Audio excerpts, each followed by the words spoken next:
So Rob, you've been into watches for about 10 months now. Tell me, what is your most memorable AD experience?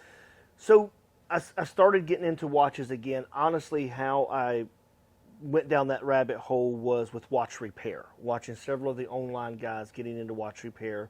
I had some watch repair tools behind us and some actual watch repair desk, and I really got into that as a way for my youngest son and I to learn a trait together, a skill together. That's what went down the avenue. So when you start getting into videos and YouTube on watches, it doesn't take too long before you run across certain influencers that are in that market that that are really knowledgeable and appear to be very friendly. So this last year, it was around my birthday. We were in Cleveland, Ohio, and we decided to go by Teddy Baldazar's shop. And I met my sales guy, AJ, up there. Super nice guy, very friendly. We hit it off very well. When I go into an AD, I try to find somebody that I can relate to, that I can create a relationship with, so we can text back and forth and just grow the relationship.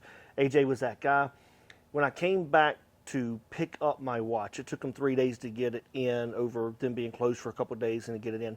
When I came back to pick up the watch, my wife and I and my kids walk in, and Teddy's standing there.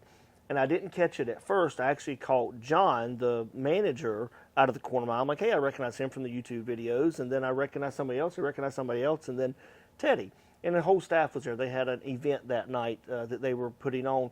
But it was super cool to meet Teddy face to face, and to let my son meet him and tell him we were thinking about getting into watch repair. And Teddy spent a lot of time with him, and it made a big impact on him as well. So that was probably the coolest.